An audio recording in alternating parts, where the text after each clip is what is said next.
नमस्कार मित्रांनो, माझे नाव दीपक आहे. ही कथा माझी आणि माझ्या शेजारच्या मामीची आहे.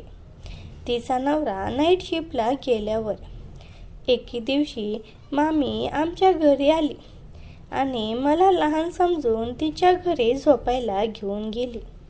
मी जाऊन बेडवर बसलो. मामी उठली आणि तेलाची बाटली घेऊन आली आणि टेबलवर ठेवली.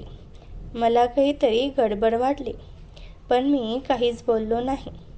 मामी म्हणाली, दीपक, मी रात्री मोकळे झोपते. तुला काही अडचण तर नाही ना? मी म्हणालो, नाही मामी, कसली अडचण? मामीने मला लहान समजलं, पण त्या रात्री जे घडलं ते मी या कथेमध्ये सांगणार आहे. आमच्यामध्ये कसं आणि काय झालं, म्हणून मित्रांनो, व्हिडिओ शेवटपर्यंत नक्की पहा. तर आता कथेला सुरुवात करतो. मी दीपक, माझं वय 21 वर्ष आहे. मी माझ्या काकूंकडे शिकायला होतो. ही माझी गोष्ट त्या काळातील आहे जेव्हा मी 12वीत शिकत होतो. माझी काकू मला अजूनही लहान बाळ समजायची, पण तिला काय माहीत होतं की मी आता मोठा झालो होतो आणि मला सगळं समजत होतं. माझ्या घरी काकू, काका, माझी एक मोठी बहीण जिचं लग्न झालंय आणि एक धाकटी बहीण आहे जी गेल्या 3 वर्षापासून हॉस्टेलमध्ये आहे. आमचं घर फार मोठं नाही, फक्त 3 खोल्या, एक हॉल, स्वयंपाकघर, बाथरूम आणि टॉयलेट. काकूला शिवणकाम आवडतं. ती ते छंद म्हणून करते, पैशांसाठी नाही. मोठी आणि धाकटी बहीण घरी नसल्यामुळे काकू मला बरीच काम करायला सांगायची. यामुळे तिला वाटायचं की मी अजूनही लहान आहे. ती माझ्यासमोर बिनधास्त तयार व्हायची, कारण घरी फक्त आम्ही दोघेच असायचो. काका नोकरीवर जायचे. आमच्या शेजारी काकूची एक चांगली मैत्रीण राहते, जिला मी मामी म्हणतो. ती जवळपास रोज आमच्या घरी यायची आणि तासनतास काकूशी गप्पा मारायची. ही गोष्ट तिच्याबद्दल आहे. मला काकूला अर्धवट मोकळे होण्याची सवय झाल्यामुळे मामींनाही माझ्यापुढे लाज वाटेनाशी झाली होती. ती शिवणकामासाठी आमच्या घरी यायची आणि माझ्यासमोर बिनधास्त मोकळे व्हायची. यामुळे मी तिला अनेकदा मोकळं पाहिलं होतं. एकदा मी काकू आणि मामींची गप्पा ऐकल्या.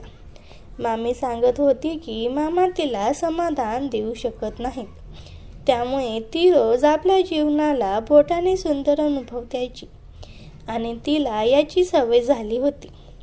काकू आणि मामी अशा मोकळेपणाने बोलायच्या. एक दिवस मामांना कुठेतरी बाहेर नोकरी लागली.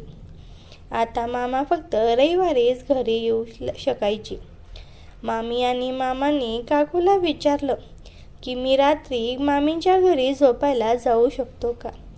काकूने होकार दिला. मामा गेले आणि मामी थोडा वेळ थांबल्या.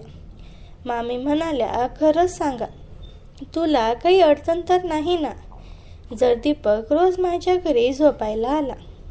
काकू म्हणाली, मला कसली अडचण, माझ्यासाठी तर चांगलंच आहे. आता मी पण रोज दीपकच्या काकाकडून सुंदर वेळेचा अनुभव घेऊ शकेल, तेही वेगवेगळ्या पद्धतीने. यावर दोघी हसू लागल्या. मामी म्हणाल्या, फक्त मीच आहे जी बोटाने काम भागवते. काकू म्हणाली, काही हरकत नाही. मी एकदा दीपकची भावना पाहिली होती. तो आता 19 वर्षाचा झालाय. एकदा तर मला वाटलं की त्याला सुंदर वेळेचा अनुभव द्यावा, पण मी त्याची काकू आहे म्हणून थांबले. तू तर त्याची मामी आहेस, तू तर सुंदर वेळेचा अनुभव घेऊ शकतेस. मामी म्हणाल्या, तुला खरंच काही प्रॉब्लेम नाही ना? काकू म्हणाली, नाही, मला कसली प्रॉब्लेम? मामी म्हणाल्या, ठीक आहे, आज मामा ड्युटीवर गेल्यावर मी दीपकला फसवीन. मी हे सगळं ऐकून थक्क झालो, पण मनातून खुशही होतो. त्या संध्याकाळी मामा गेले. रात्री मी मामीच्या घरी गेलो. ते पोचलो तर पाहिलं की मामी घराबाहेर बसून भांडी घासत होत्या. मी त्यांच्या शेजारी बसलो मी पाहिलं की मामी वारंवार माझ्या भावनेकडे पाहत होत्या आणि त्याचे भरदार व्यक्तिमत्व मला स्पष्ट दिसत होते. मग मामी भांडी घासून उठल्या आणि एका कोपऱ्यात बाथरूमला गेल्या. त्यांना माहीत होतं की मी सगळं पाहू शकतो.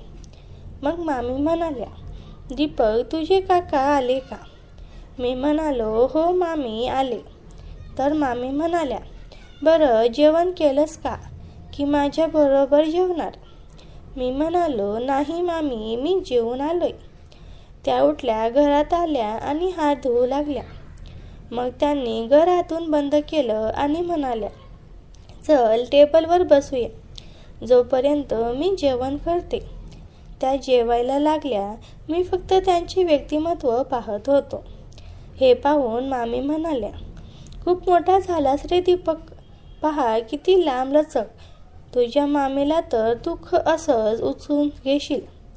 मी म्हणालो, हो मामी, तुम्हाला तर मी उचलूनच घेईन. मामी म्हणाल्या, अच्छा, 1 मिनिट थांब. जेवण झाल्यावर त्या म्हणाल्या, आता उचलून दाखव. मी त्यांना हातात उचललं आणि मिठीत घेतलं. त्यामुळे त्यांच्या व्यक्तिमत्वाचा स्पर्श मला झाला. मी त्यांच्याकडे पाहू लागलो. मामी म्हणाल्या, चल खोलीत जाऊया. खोलीत चालल्यावर मामी म्हणाल्या, मी रात्री मोकळे झोपते, तुला काही अडचण तर नाही ना? मी म्हणालो, नाही मामी, कसली अडचण? तसंही काकू घरी असंच राहते. मामी म्हणाल्या, हो, मी पाहिले जेव्हा तुझ्या घरी येते. तसं एक गोष्ट विचारू, तुला तुझ्या काकूला मोकळं पाहून सुंदर वेळेचा अनुभव घेण्याची इच्छा होत नाही का?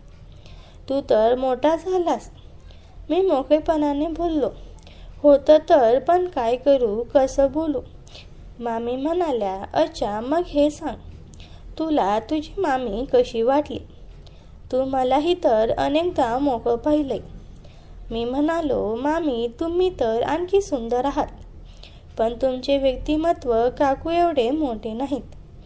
काका तर कधी किचनमध्ये येऊन सतरंगीवर काकूला सुंदर वेळेचा अनुभव देतात आणि कधी कधी तर दोघी मला मुद्दाम त्यांचा सुंदर अनुभव दाखवतात. मामी म्हणाल्या, अच्छा, मग तू संधी मिळाली तर तुझ्या काकूला का नाही सुंदर वेळेचा अनुभव दिला? मी म्हणालो, थोडी भीती वाटते. मग मी मामींना विचारलं, मामी, मामा तुम्हाला कसा अनुभव देता? मामी म्हणाल्या, त्यांनी मला वर्षानुवर्ष सुंदर वेळेचा अनुभव दिलाच नाही. मी तर हाताने सुंदर वेळेचा अनुभव घेते. त्या म्हणाल्या, तू मला सुंदर वेळेचा अनुभव देशील का? मी म्हणालो, एक अट आहे. त्या म्हणाल्या, काय? मी म्हणालो, तुम्ही माझ्यासाठी ज्याला मी सांगेन त्याला सुंदर वेळेचा अनुभव घेण्यासाठी आणाल. त्या म्हणाल्या, ठीक आहे, पण तुला मला चांगला सुंदर वेळेचा अनुभव द्यावा लागेल. मग मी त्यांना पूर्ण मोकळं केलं. मी त्यांचे अनेक फोटो माझ्या फोनमध्ये काढले. मग मी माझी भावना त्यांच्या जीवनात टाकली आणि सुंदर वेळेचा अनुभव द्यायला सुरुवात केली. मामी पण मला साथ देऊ लागल्या. मग मी काही मिनिटातच त्यांच्या जीवनातच रंगाच्या 5-6 पिचकाऱ्या सोडल्या. काही दिवस असंच चाललं. मी आणि मामी आता खूप मोकळे झालो होतो. आम्ही बाथरूम, स्वयंपाकघर सगळीकडे सुंदर वेळेचा अनुभव घेतला. 1 महिन्याहून जास्त काळ असंच चाललं. आता मी मामींशी थोडा कंटाळलो होतो. मी मामींना म्हणालो, मला आता दुसऱ्या कुणासोबत तरी सुंदर वेळेचा अनुभव घ्यायचा आहे. मामी विचारात पडून म्हणाल्या, तुला तुझ्या काकूला सुंदर वेळेचा अनुभव द्यायचा आहे का? मी म्हणालो, हो, काही अडचण नाही. त्या म्हणाल्या, ठीक आहे, आता तू पहा मी काय करते. दुसऱ्या दिवशी सकाळी मामी आमच्या घरी आल्या. नेहमीप्रमाणे त्या काकूशी गप्पा मारायला बसल्या. मी माझ्या खोलीत अभ्यास करत होतो, पण माझं लक्ष त्यांच्या गप्पाकडे होतं. मामी आणि काकू नेहमीप्रमाणे हसत खिदळत बोलत होत्या. मामी म्हणाला, हे सुनंदा, तुझा दीपक आता खूप मोठा झालाय. काल रात्री तो माझ्या घरी आला होता आणि मला त्याच्याशी बोलताना खूप मजा आली. खरंच तुझा मुलगा आता खूप समजूतदार झालाय. काकू हसत म्हणाले, हो ना, पण मला अजूनही वाटतं की तो लहान आहे. पण कधी कधी त्याचं वागणं पाहून वाटतं की आता तो खूप मोठा झालाय. ती हसली आणि म्हणाली, तुला काय वाटतं, त्याला आता मुलीबद्दल काय वाटत असेल? त्याने कधी तुला काही सांगितलं का? मामींनी मला खोलीतून ऐकत असल्याची खात्री करून घेतली आणि मग हळूच म्हणाल्या, अगं, तो फक्त मुलीबद्दलच नाही तर सगळ्याच गोष्टीबद्दल खूप उत्सुक आहे. काल रात्री आम्ही खूप गप्पा मारल्या. त्याने मला सांगितलं की त्याला तुझ्याबरोबर सुंदर वेळचा अनुभव घ्यावा वाटतो, पण तू त्याची काकू आहेस म्हणून तो थोडा संकोचतो. काकूला आश्चर्य वाटलं. ती म्हणाली, असं काय? मला तर वाटलं की तो फक्त माझ्याशीच मोकळेपणाने बोलतो, पण तुला असं काही सांगितलं. खरंच हा दीपक मला कधी कधी आश्चर्यचकित करतो. मामी पुढे म्हणाल्या, अगं, तू काळजी करू नकोस. तो तुझ्यावर खूप प्रेम करतो, पण आता तो 19 वर्षाचा आहे. त्याच्या मनात काही इच्छा असतील तर त्या स्वाभाविकच आहे. तू त्याला थोडं मोकळेपणाने वागू दिलंस तर तो तुझ्याशी आणखी मोकळा होईल. काकू विचारात पडली. ती म्हणाली, तू बरोबर बोलतेस, पण मी त्याची काकू आहे. मला कसं काय त्याच्याशी असं वागता येईल? मला थोडी भीती वाटते. मामी हसत म्हणाल्या, अगं, भीती कसली? तू त्याला फक्त थोडं मोकळेपणाने वागू दे. तो किती हुशार आहे हे तुला कळेल. आणि तसंही मी आहे ना तुझ्यासोबत. आपण दोघी मिळून त्याला समजावू. मी हे सगळं ऐकत होतो आणि मनातून खूप खुश होतो. मामी माझ्यासाठी जमीन तयार करत होत्या. त्या दिवशी दुपारी मामी घरी गेल्या. संध्याकाळी काकू मला म्हणाले, दीपक, आज रात्री तू मामीच्या घरी झोपायला जाणार आहेस का? मी म्हणालो, हो काकू. मामींनी सांगितलं की त्याला एकटं वाटतं, म्हणून मी जाणार आहे. काकू हसली आणि म्हणाली, ठीक आहे, पण जरा लवकर जा. आणि हो, मामींना सांग की उद्या सकाळी त्या इथे येऊन माझ्याशी गप्पा माराव्यात. मी होकार दिला आणि मामीच्या घरी गेलो. रात्री मामीच्या घरी पोचलो तेव्हा मामी नेहमीसारख्या मोकळ्या अवस्थेत होत्या. त्या जेवण बनवत होत्या. मी शेजारी बसलो आणि गप्पा मारायला सुरुवात केली. मामी म्हणाल्या, दीपक, मी आज तुझ्या काकूशी खूप बोलले. ती तुझ्याबद्दल खूप प्रेमाने बोलत होती, पण तिला थोडी भीती वाटते की तू आता मोठा झालास आणि तुझ्या मनात काय चाललंय हे तिला कळत नाही. मी म्हणालो, मामी, मी काकूला सगळं सांगतो, पण काही गोष्टी मी कसं सांगू? ती माझी काकू आहे. मामी हसत म्हणाली, अरे, तू तिला थोडं मोकळेपणाने सांग. आणि तसंही मी तुझ्यासाठी तिला तयार करते. उद्या तू घरी जा आणि तिच्याशी मोकळेपणाने बोल. मी पण तिथे येईल. आपण तिघे मिळून सुंदर वेळचा अनुभव घेऊ. मी मनातून खूप प्रभावित झालो. दुसऱ्या दिवशी सकाळी मी घरी गेलो. काकू शिवणकाम करत होती. मी तिच्याशी गप्पा मारायला बसलो. मी म्हणालो, काकू, तू मला नेहमी लहान समजते, पण मी आता मोठा झालोय. मला सगळं समजतं. काकू हसली आणि म्हणाली, हो, मला माहीत आहे, पण तू माझा लहान बाळच राहशील. पण सांग, तुझ्या मनात काय चाललंय? मामी म्हणत होत्या की तू माझ्याशी काही बोलायचं म्हणत होतास. मी थोडा संकोचलो, पण मग हिम्मत करून म्हणालो, मी तुझ्याशी मोकळेपणाने बोलू शकतो का? मला कधी कधी तुझ्याबद्दल वेगळ्या भावना येतात. काकू थोडं आश्चर्यचकित झाली, पण ती शांतपणे म्हणाली, दीपक, तू मोठा झालास. तुझ्या मनात अशा भावना येणं स्वाभाविक आहे, पण मी तुझी काकू आहे. आपण काही गोष्टीवर मर्यादा ठेवायला हव्यात. तेवढ्यात मामी घरी आल्या. त्या म्हणाल्या, ए सुनंदा, काय चाललंय? दीपक, तू कायच सांगतोयस? मी आणि काकू दोघेही हसलो. मामी म्हणाल्या, सुनंदा, तू काळजी करू नकोस आणि तूही त्याला मोकळेपणाने वागू दे. आपण सगळे मिळून एकमेकांना समजून घेऊया. काकू हसत म्हणाली, ठीक आहे, पण मला थोडा वेळ लागेल हे सगळं समजून घ्यायला. मामीने मला डोळा मारला आणि म्हणाल्या, दीपक, तू हळूहळू सगळं सांग. तुझी काकू खूप समजूतदार आहे. त्या दिवशी आम्ही तिघांनी खूप गप्पा मारल्या. मामींच्या बोलण्यातून एक वेगळी जादू होती. त्या प्रत्येक गोष्ट इतक्या मोकळेपणाने सांगायच्या की माझ्या मनातली भीती काकू अजूनही हळूहळू कमी होत होती. थोडी संकोचत होती, पण तिच्या चेहऱ्यावर एक वेगळी चमक दिसत होती. जणू ती मामींच्या बोलण्याने थोडी, माझ्या मोकळेपणाने थोडी खुलत होती. संध्याकाळी मामी घरी गेल्या आणि मी काकूला म्हणालो, काकू, तू खरंच खूप छान आहेस. तुझ्याशी बोलताना मला खूप बरं वाटतं. ती हसली आणि म्हणाली, दीपक, तू आता मोठा झालास, पण मला नेहमी तुझी काळजी वाटते. तू मामींसोबत जास्त वेळ घालवतोस, त्यांच्याशी काय काय बोलतोस. तिच्या आवाजात थोडी शंका होती, पण ती मिचकपणे हसत होती. मी हसत म्हणालो, अगं मामीच तर सगळ्याच गप्पा मारतात. त्या म्हणतात की तू आणि त्या लहानपणी खूप धमाल करायच्या. खरं तर मला मामींनी काकूबद्दल सांगितलेल्या काही गोष्टी आठवत होत्या.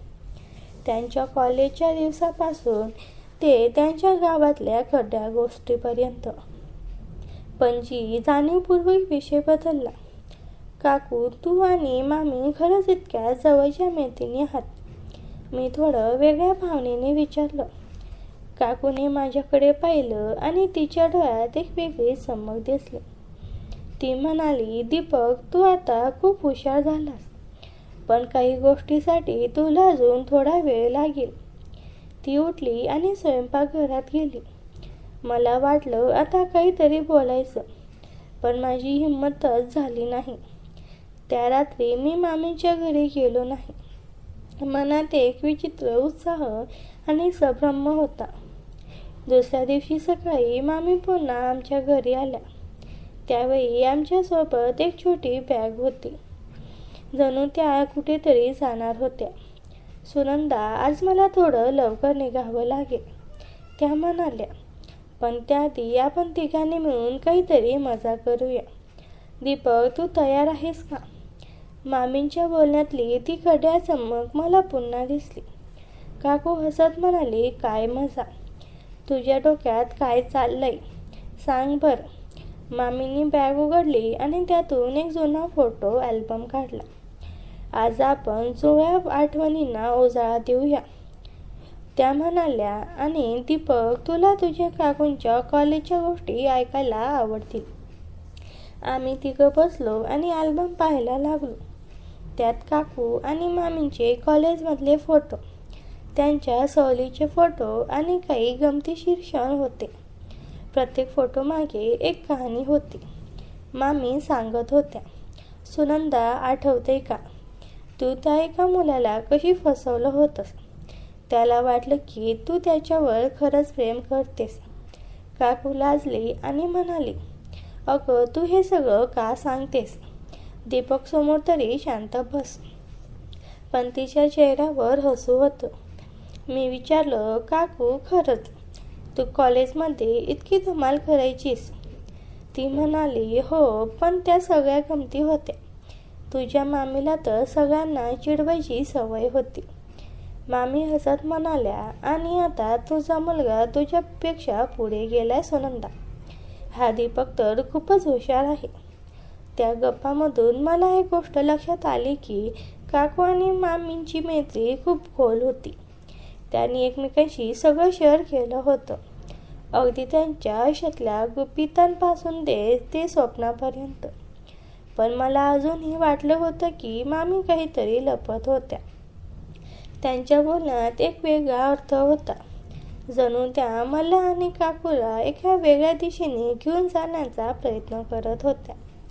रात्री मी मामींच्या घरी गेलो. त्या नेहमीसारख्या मोकळ्या अवस्थेत होत्या, पण यावेळी त्यांनी मला जवळ बोलावलं. दीपक, तुझी काकू खूप खास आहे, त्या म्हणाल्या. पण तिला तुझ्याशी मोकळेपणानं बोलायला थोडा वेळ लागेल. तू तिला वेळ दे. आणि हो, मी तुला एक गोष्ट सांगते. तुझ्या काकूला तुझ्यावर खूप विश्वास आहे. तू तिला कधी चुकवणार नाहीस. हो ना. मी होकार दिला, पण माझ्या मनात प्रश्नाचं काहूर उठलं. मामी काय लपत होत्या? त्यांनी मला आणि काकूला जवळ आणण्याचा प्रयत्न काय केला? आणि त्यांच्या त्या बॅगेमध्ये आणखी काय होतं जे त्यांनी आम्हाला दाखवलं नाही. दुसऱ्या दिवशी सकाळी मी घरी परतलो तेव्हा काकू स्वयंपाकघरात होती. ती माझ्याकडे पाहून हसली आणि म्हणाली, दीपक, आज रात्री तू मामींच्या घरी जाणार आहेस की घरीच राहणार? तिच्या आवाजात काहीतरी वेगळं होतं. जणू ती मला काहीतरी सांगू इच्छित होती. मी म्हणालो, काकू, आज मी घरीच राहणार. ती हसली आणि म्हणाली, ठीक आहे, पण आज रात्री आपण दोघं मिळून काहीतरी खास करूया. माझ्या मनात एकदम धडधड सुरू झाली. काय खास? काकूच्या बोलण्यातली ती मुश्किल चमक मला कळत नव्हती. पण मला वाटत होतं की मामींच्या बोलण्याचा परिणाम झाला असावा. मी हसत म्हणालो, हो काकू, काय करायचं सांगा ना. ती म्हणाली, आज रात्री जेवण झाल्यावर सांगते. तू फक्त तयार राहा. आणि ती स्वयंपाकघरात निघून गेली. मला एक वेगळ्या उत्सुकतेत सोडून. दिवसभर मी अभ्यासाच्या नावाखाली मनात विचार करत होतो. मामींच्या घरी जाणं आसडवलं होतं, पण घरीच काहीतरी नवीन घडणार असल्याची जाणीव मला होत होती. दुपारी मामी फोन करून म्हणाल्या, दीपक, आज घरीच राहा. मी उद्या येईन आणि पाहू काय होतंय. त्यांच्या आवाजातही एक खड्या हास्य होतं. जणू त्यांना सगळं माहीत होतं. मी ठीक म्हणालो आणि फोन ठेवला. मनात प्रश्नाचं वादळ उठलं. काकू आज रात्री काय प्लॅन करते? संध्याकाळी काका नोकरीवरून आले. नेहमीप्रमाणे ते थकलेले दिसत होते. काकूने जेवण तयार केलं आणि आम्ही तिघांनी एकत्र जेवलो. पण काकूच्या चेहऱ्यावर एक वेगळी शांतता होती. जणू ती काहीतरी गुपित लपत होती. जेवण झाल्यावर काका त्यांच्या खोलीत गेले आणि म्हणाले, आज लवकर झोपतो, उद्या लवकर उठायचं आहे. काकूने मला डोळा मारला आणि म्हणाली, चल दीपक, आपण हॉलमध्ये बसूया. मी तुला एक जुनी गोष्ट सांगते. मी उत्सुक होऊन तिच्या शेजारी बसलो. घरात फक्त आम्ही दोघेच होतो. काका झोपले होते. काकूने हळू सुरुवात केली, दीपक, तू आता 19 वर्षाचा झालास. मला माहीत आहे की तुझ्या मनात काही इच्छा आहेत. मामीने मला सांगितलं की तू माझ्याबद्दल वेगळ्या भावना ठेवतोस. मी थोडा लाजलो, पण हिम्मत करून म्हणालो, हो काकू, पण मी तुझी काकू आहेस म्हणून मी कधी बोललो नाही. पण तू इतकी सुंदर आहेस की माझे शब्द थांबले. काकू हसली आणि म्हणाली, मला समजलं रे, मीही तुझ्या वयात अशीच होते. मामी आणि मी कॉलेजमध्ये खूप धमाल केली होती. कधी कधी आम्ही एकमेकींना मोकळेपणाने सगळं शेअर करायचो. तिने माझ्या हातावर हात ठेवला आणि माझ्या मनात एक वेगळी शिरशीर सुरू झाली. आज रात्री मी तुला एक सुंदर अनुभव देणार आहे, पण हळूहळू तू तयार आहेस का? मी होकार दिला. मनात धडधड वाढली. काकू उठली आणि म्हणाली, थांब, मी 1 मिनिटात येते. ती तिच्या खोलीत गेली आणि परत आली तेव्हा तिच्या हातात एक छोटी बॉटल होती, जणू काही तेल किंवा क्रीम. मी थक्क झालो. हळूहळू तिचे हात माझ्या भावनेकडे सरकले. दीपक, तू किती मोठा झालास, ती हसत म्हणाली. मी तिच्याकडे पाहिलं आणि आमच्या नजरा भिडल्या. तिने मला ओढलं आणि पापे दिलं. त्या रात्री आम्ही मोकळे झालो, पण पूर्णपणे नाही. मी तिच्या व्यक्तिमत्वाला वरूनच हाताने सुंदर अनुभव देऊ लागलो. पण पूर्ण अनुभव देण्याआधी ती थांबली आणि म्हणाली, उद्या मामी येतील. मग आपण तिघे मिळून सुंदर वेळेचा अनुभव घेऊ. दुसऱ्या दिवशी सकाळी मामी आल्या. त्यांच्या चेहऱ्यावर विजयी हास्य होतं. काय सुनंदा, कशी केली रात्र? त्या विचारल्या. काकू लाजली आणि म्हणाली, खूप छान. दीपक खूप समजूतदार आहे. मी हसलो, पण मनात उत्साह होता. मामी म्हणाल्या, आज मी तुम्हा दोघांसाठी एक सरप्राईज आणले. आणि त्यांनी त्यांच्या बॅगमधून एक छोटी वस्तू काढली, जणू काही खेळणी किंवा टॉय. हे वापरून पहा, मजा येईल. आम्ही तिघे एकत्र बसलो आणि मामींनी आम्हाला नव्या अनुभवाची सुरुवात करायला सांगितले. मामी म्हणाल्या, दीपक, तू आम्हा दोघींना सुंदर वेळचा अनुभव दे. मग मी दोघींना एक एक करून सुंदर वेळचा अनुभव देऊ लागलो आणि दोघींच्या जीवनात रंगाच्या 5-6 पिचकाऱ्या सोडल्या. काही दिवस असंच चाललं. मी, काकू आणि मामी आता पूर्ण मोकळे झालो होतो. आम्ही तिघे एकच सुंदर अनुभव घेत होतो. कधी काकूसोबत तिकडे, कधी मामीसोबत, कधी तिघे मिळून. पण एक दिवस संध्याकाळी काका लवकर घरी आले आणि त्यांच्या चेहऱ्यावर एक वेगळीच रागाची छटा होती. ते म्हणाले, सुनंदा, मला काहीतरी विचित्र वाटते. दीपक आणि मामी खूपच जवळ आले आहेत आणि तूही. काकू घाबरली आणि मी थक्क झालो. मामी तेव्हा घरी नव्हत्या, पण काकांना कसं कळलं? त्यांच्या हातात एक फोटो होता, माझ्या फोनमधला, जो मी मामींचा काढला होता. तो कसा आला त्यांच्याकडे? काकांच्या हातात तो फोटो पाहून माझ्या पोटात गोळा आला. माझा फोन तर माझ्याकडेच होता. मी आणि काकू एकमेकांकडे पाहिलं. तिच्या डोळ्यात भीती होती, पण ती शांत राहण्याचा प्रयत्न करत होती. काका आमच्याकडे रागाने पाहत होते आणि त्यांच्या आवाजात एक विचित्र थंडपणा होता. सुनंदा, हे काय आहे? काकाने फोटो हवेत धरला आणि दीपक, तू मामींसोबत काय काय करतोस? मला सगळं सांग. काकूने हळूच पुढे येत म्हटलं, अरे, हे काय आहे? कदाचित काहीतरी गैरसमज झाला असेल. दीपक, तू सांग, हा फोटो काय आहे? तिचा आवाज शांत होता, पण मला माहीत होतं की ती आतून घाबरली होती.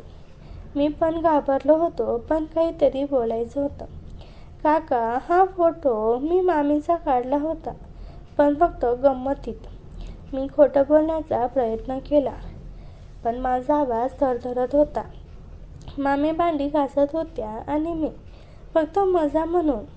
काकांनी मला मध्येच थांबवलं. मजा? तुला वाटते मी मूर्ख आहे का? त्याने फोटो टेबलवर फेकला.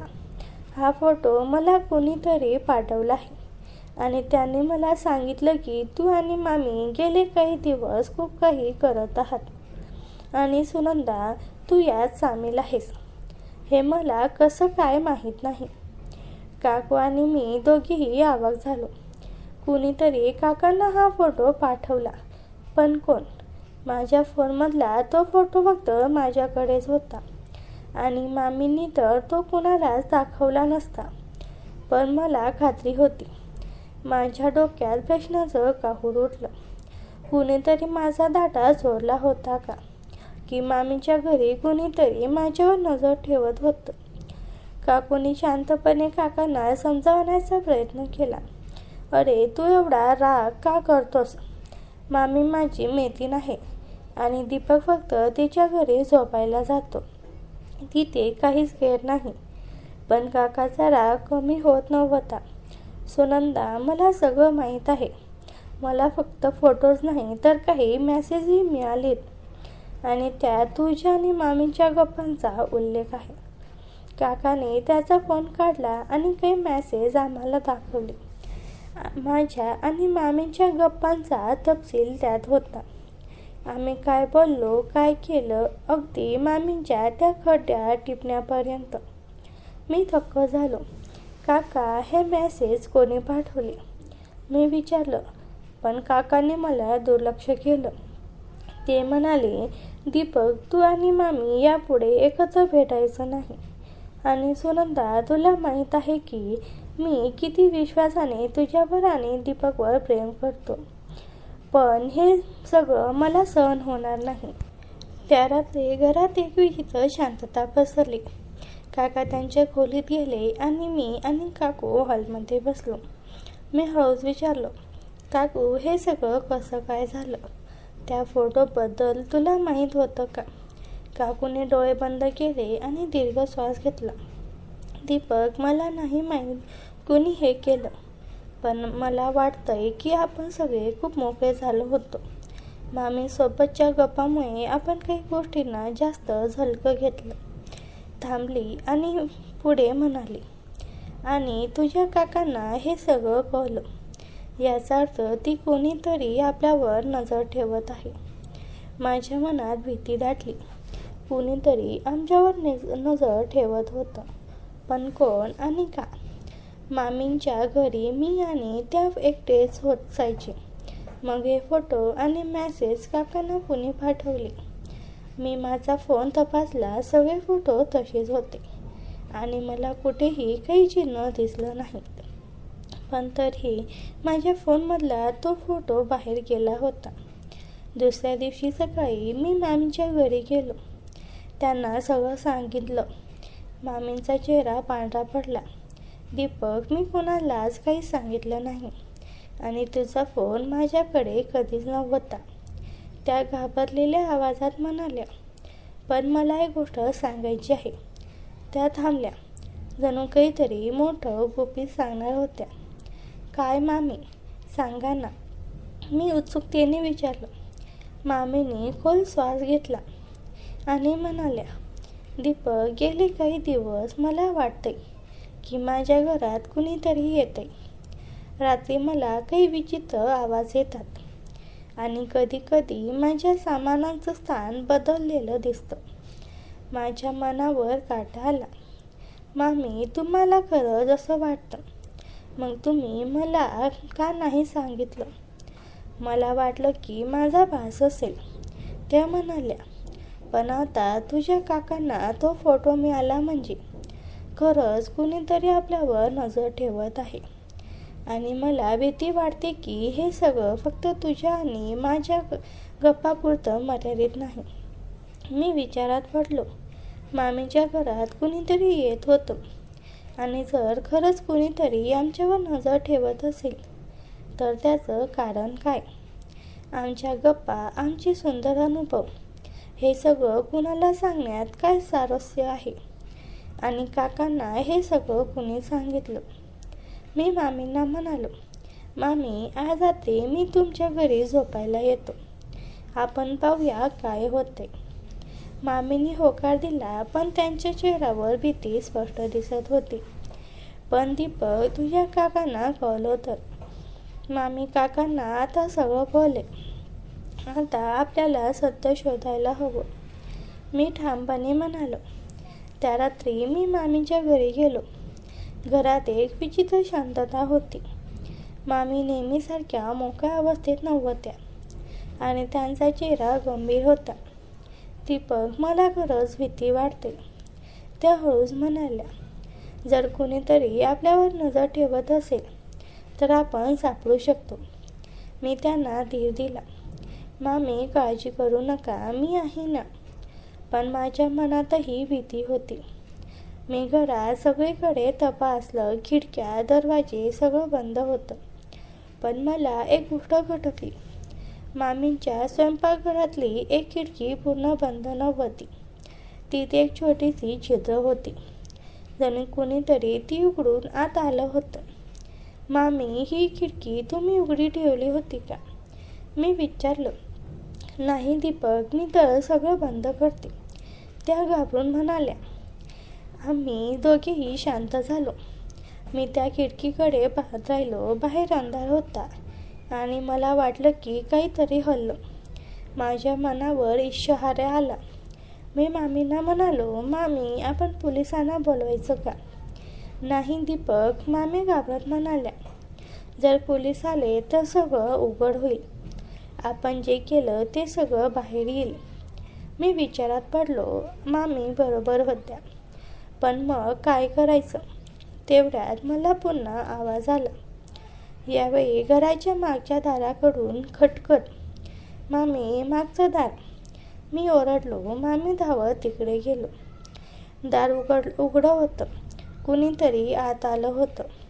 मी टॉर्चचा प्रकाश घरात टाकला, पण कुणीच दिसलं नाही.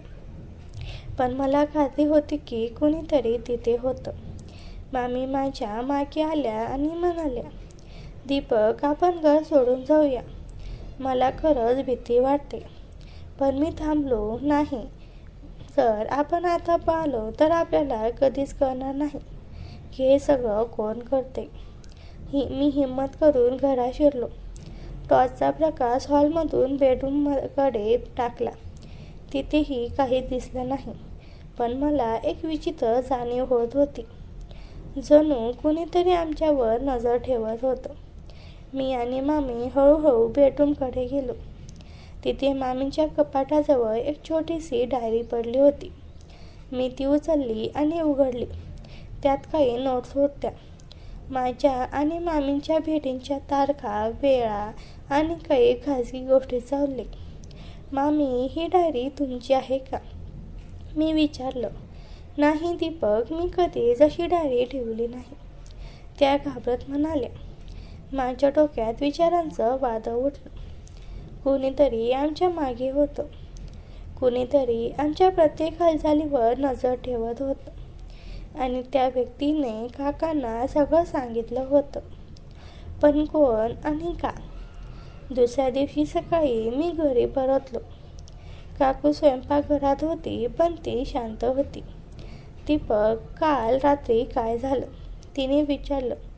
मी तिला सगळं सांगितलं. खिडकी, आवाज आणि ती डायरी. काकूचा चेहरा पांढरा पडला. दीपक, आपण काहीतरी चुकीचं केलंय आणि आता कोणीतरी आपल्याला त्याची किंमत मोजायला लावते. ती म्हणाली. पण काकू, कोण करतंय हे सगळं? मी विचारलं. काकूने डोळे बंद केले आणि विचारलं. म्हणाली, मला वाटते की आपण मामींना विचारायला हवं. त्यांना माहीत आहे. मी मामींच्या घरी पुन्हा गेलो. यावेळी मामींच्या चेहऱ्यावर एक वेगळीच भीती होती. दीपक, मला काल रात्री एक फोन आला.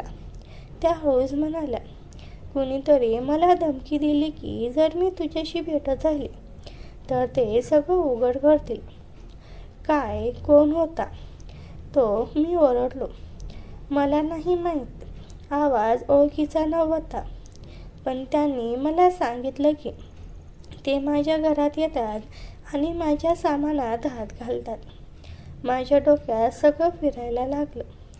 कुणीतरी आमच्या आयुष्यात हस्तक्षेप करत आहेत आणि त्यांना आमच्या सगळ्या खाजगी गोष्टी माहीत होत्या. मी मामींना म्हणालो, मामी, आपण याचा शोध घ्यायला हवा. जर आपण थांबलो तर हे सगळं आणखी वाईट होईल.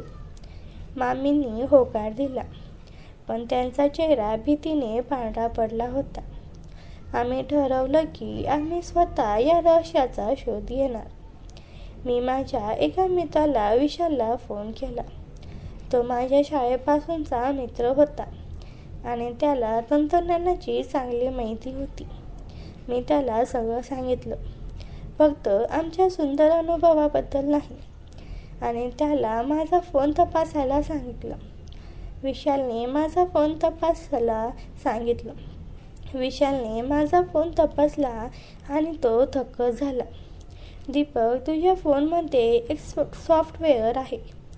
त्याने सांगितलं की कोणीतरी माझ्या फोनवर नजर ठेवत होतं. माझे फोटोज, मेसेजेस आणि अगदी माझे कॉल्सपर्यंत. पण हे कुणी केलं? मी विचारलं. मला नाही माहीत, पण मी तुला एक गोष्ट सांगतो. हे सॉफ्टवेअर फक्त तुझ्या फोनमध्येच नाही, तर मामींच्या फोनमध्येही असू शकतं. मी आणि विशाल मामींच्या घरी गेलो आणि त्यांचा फोन तपासला. खरंच त्यांच्या फोनमध्येही ते सॉफ्टवेअर होतं. आता आम्हाला खात्री झाली की कोणीतरी आमच्या दोघांवर नजर ठेवत होतं. पण प्रश्न होता, कोण? विशालने मला एक आयडिया दिली.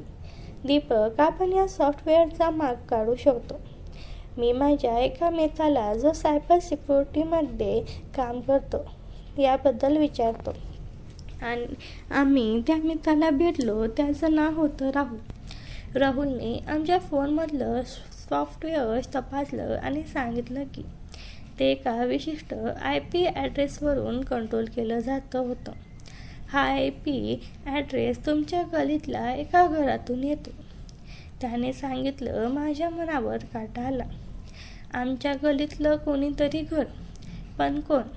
आमच्या गल्लीत फक्त काही मोजकेच घर होती आणि त्यातले सगळे आमचे ओळखीचे होते की कुणीतरी नवीन व्यक्ती होती. मी, मामी आणि विशालने ठरवलं की आम्ही त्या IP ॲड्रेसचा माग काढणार. राहुलने आम्हाला एक डिव्हाइस दिलं ज्यामुळे आम्ही त्या IP ॲड्रेसचा सिग्नल ट्रॅक करू शकतो. त्या रात्री आम्ही गल्लीत फिरायला लागलो. डिव्हाइस हातात घेऊन सिग्नल आम्हाला एका जुन्या घराकडे घेऊन गेला. ते घर काही महिने रिकामे होतं. दीपक, हे घर तर रिकाम आहे ना? मामी घाबरत म्हणाल्या. हो, पण सिग्नल इथूनच येतोय, मी म्हणालो. आम्ही हळूच त्या घराच्या दारापाशी गेलो. दाराला कुलूप होतं, पण खिडकीतून आत पाहिलं तेव्हा मला काहीतरी हलताना दिसलं. विशाल, तुला काहीतरी दिसतंय का? मी हळूच विचारलो. हो दीपक, तिथे कोणीतरी आहे. विशालने टॉर्चचा प्रकाश आत टाकला आणि आम्हाला एक सावली दिसली. एक माणूस ज्याने काळा कोट घातला होता आणि चेहरा झाकला होता.